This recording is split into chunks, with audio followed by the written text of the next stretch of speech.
श्री स्वामी समर्थ. सर्व आत्म्यांना माझा नमस्कार. प्रत्येक वेळेला देवाला वेठीस धरून आपल्या आयुष्याची वाटचाल करणं योग्य नाही.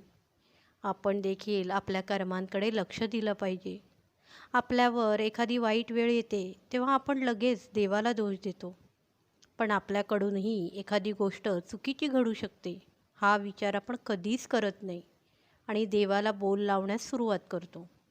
म्हणूनच प्रत्येकाने आपलं आयुष्य व्यतीत करताना काही चुका किंवा काही वाईट कर्म आपल्या हातून घडत तर नाही आहे ना, ह्याकडे लक्ष केंद्रित केलं पाहिजे. कारण कधीकधी कळत न कळत आपल्याकडून काही चुकीची कर्म घडल्या कारणाने देखील आपल्या आयुष्यात अडचणी येतात आणि त्या अडचणींना आपल्याला सामोरे जाणं भागच असतं. कारण त्याच्या व्यतिरिक्त आपल्याकडे दुसरा कोणताच पर्याय नसतो.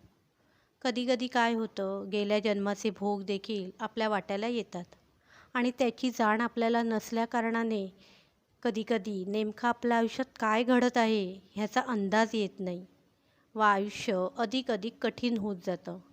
पण जर आपण नेहमी स्वतःला आईच्या नामात लीन करून घेतलं व त्यासोबत चांगल्या कर्मांची जोड असली की आई आपल्या लेकरांना कधीच एकटं सोडत नाही.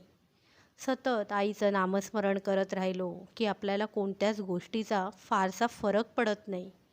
कारण कितीही अडचणी भोग आपल्या वाट्याला आले तरीसुद्धा आपण आईच्या सानिध्यात वावरत असल्या कारणाने कोणतीच नकारात्मक ऊर्जा आपल्या जवळ येत नाही.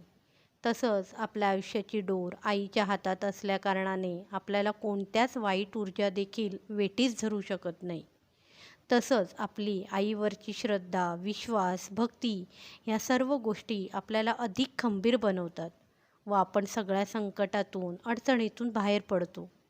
हीच खरी परीक्षा असते आणि जर का ह्या परीक्षेत आपण उत्तीर्ण झालो, तर मात्र आपण खंबीरपणे कोणत्याही परिस्थितीला सामोरे जाऊ शकतो.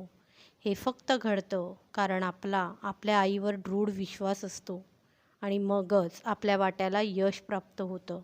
श्री स्वामी समर्थ.